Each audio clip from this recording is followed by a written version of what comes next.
what makes you respond to those emails? And she said, I can't stand waffly cover letters. I just want someone to say, hi, my name is blah. These are the 3 points of my experience, whether that's educationally, professionally, or some sort of volunteering internship type work, and then a one-page resume. If you haven't worked in the industry, please don't send in a 4-page resume with massive paragraphs of your duties and key responsibilities. Nobody in TV understands that. We're very credit-oriented, and if a production manager can't look at your resume in 5 seconds and make an assumption on you, you go straight into the too hard basket. So, but just so you know, Warner Brothers, Kate, she replies to all her emails, so email her. Tell her I sent you. Oh, she'll hate that.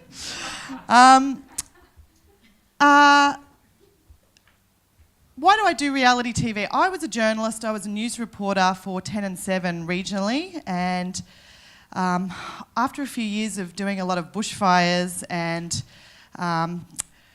clandestine drug labs, it was North Queensland, you know how it is. I kind of was a bit going, this isn't what I thought journalism would be, you know. And once you've covered 3 red-nosed days at Cairns Primary School, you're kind of hoping there's something else out there. So I quit, which was a big no-no in regional TV to quit. You know, you don't get to the metros unless you do your time. And I was living with my parents at the Gold Coast, and this thing called Big Brother was starting. That was the first reality show in Australia. And I was like, what is this thing called Big Brother? It sounds hideous. Anyway, suffice to say, 700 of us got work on the show, and none of us were producers. There wasn't really a title of producer back then. I'm talking like 10, 12 years ago. Everyone was a journalist or a cameraman, or no, there wasn't really many camera women then, still isn't today. And we all became what were called reality producers. And I'll never forget one night, it was about 2 o'clock in the morning, and there's about 10 of us in the control room with our headphones on, and we're watching some doona dancing going on. For anyone who's never doona danced, let me tell you what it is. It's like, get up here, Ken. No. It's basically 2 people fornicating under a blanket, okay? It's called doona dancing. So we're all sitting there with our headphones on, and I look around the room and I've got Walkley award-winning journalists. I've got 40, 50-plus-year-old cameramen who've been on the front line in Iraq. I've got heads of production that have won Logies. Okay, it's a Logie, but I don't have a Logie. And I'm like, whoa, what is going on here? Seriously, have we really got to this point in our career where we are all arguing about what the noises are that's going on under this doona? And we just went, oh my God. And who knew reality TV would be what it is today? But I can tell you this, is that everybody who worked on Big Brother had the best time working on that show.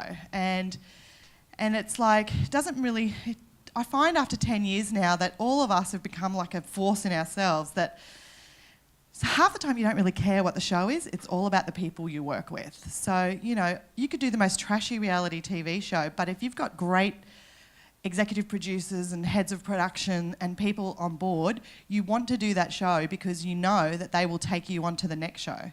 And, and they do. Like, if you're good and you're a pleasure to be around, they'll think of you the next time. So I guess what I'm saying to you guys is, if Big Brother comes back, and I know it's probably, against everything you stand for as creatives, but if you can get in at the grassroots level, you're going to get $250 a day to make teas and coffees and work with, hundreds of the most successful producers in the country who do it because they get paid well, they get all expenses staying in a fancy resort on the Gold Coast, and they work 9 to 5 essentially, which is unheard of in Sydney.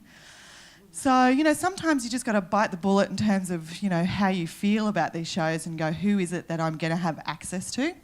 Other things that I think is good for freelancers to get involved with is big live OBs like the Australian Open. I did that for 5 or 6 seasons down in Melbourne, and I worked as a local and just literally rang Tennis Australia and said, do you have any jobs going for producers? And they said, yep, I've never watched a game of tennis in my life. I've watched lots of tennis players.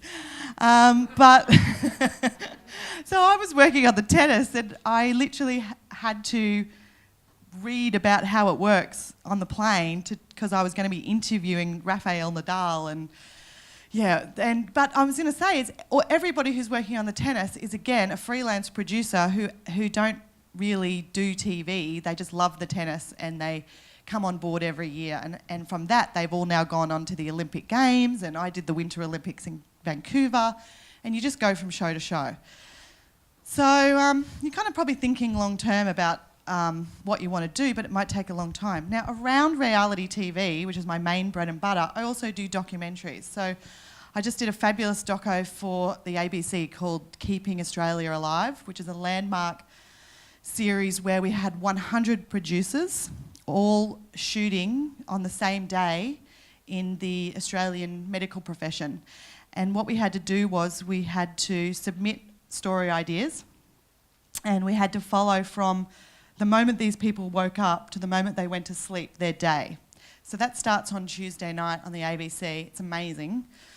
And 100 producers all in one day following stories, whether you were following a doctor or a surgeon or a laboratory person or a patient. And my story was I had this cancer patient who was terminally ill, and he went to do this melanoma trial at the Melanoma Institute, and he was finding out that day whether or not the trial had worked. And he was getting married in a week. He had a brand new baby, so I met him at his house.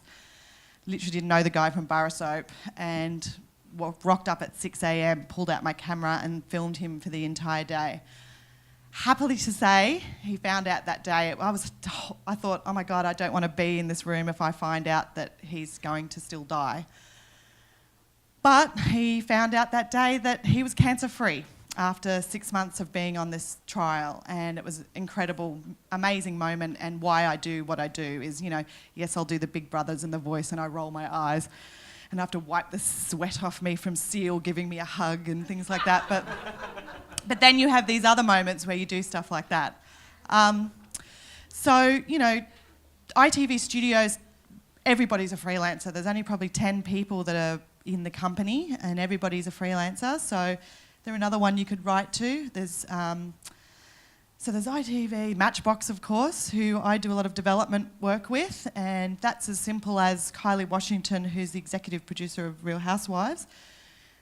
She'll contact me and say, we've got this idea for a show that we're trying to develop. Can you just, try and put it into a pitch for us, or try and expand on this, or do some casting? And I'll just go away and I'll quote like 2 or 3 days' work here or there. So, it's, again, Kylie I knew from Big Brother. Kylie was one of the producers on that show, and just having a great working relationship 5 years later, I'm, having this amazing experience with Matchbox doing development. So I guess the top 4 for hiring freelancers are Shine, Endemol. They've joined forces now. I think they're called Endemol Shine. Are they, Helen? I think Endemol Shine. And then there's ITV, and then there's, which used to be called Granada, and then there is I've got them written down here somewhere. Am I 2 minutes? Right. Hey, I was going to say I'll give you my I'll give you my email, because I know I've only got 15 minutes. If you really, truly would like to work in this industry, I'd love to help you, especially anyone that's locally here. And I am doing some development on a couple of shows locally, second half of the year. And I'd really love anybody that would like to help. It'll be casting and doing some pictures and stuff. So if anyone wants to come on board, I can't pay very much, but I'm happy to have you involved. My email is producer Dana, Producer, Dana, Dana, @gmail.com. That's quite nerve-wracking standing up in front of people, isn't it? That's why I like being behind the camera. I highly recommend setting up your own business, PTY Ltd Styly, because you can claim all your travel, and that's a huge part of working as a producer. And I recently cast a TV show in Louisiana, and I did it all on Skype, and I was literally, it was like a moving house show where they put houses on trucks and move them, called Louisiana Flip and Move, and I literally was just cold calling. It was so random. I was cold calling, moving companies and going, "Hi, my name's Dana," because they don't say Dana, and would you be interested in being on a show? And they're like, what? Where are you from? Huh? But I got the whole cast, signed up, and HGTV has picked up the show. So, you don't have. It doesn't really matter where you are if you're good at telling stories and you're good with people and you can sort of make stuff happen. You'll find work. And TVCV. Have you all heard of the website tvcv.com.au?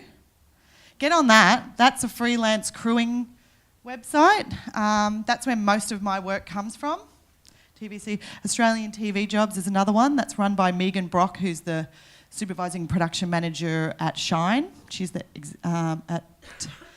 she's doing MasterChef right now. Jazzy is the woman who runs that, is the production manager of Survivor, The Voice, I'm a Celebrity, Big Brother.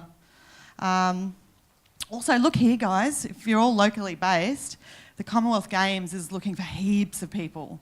And as we get closer to the Commonwealth Games, probably 3 or 4 months before it starts, they'll be like looking for hundreds and hundreds of freelance journalists and producers and media type people. So just get in the habit of checking that regularly. Okay, I'm going to stop talking. Thanks, everyone.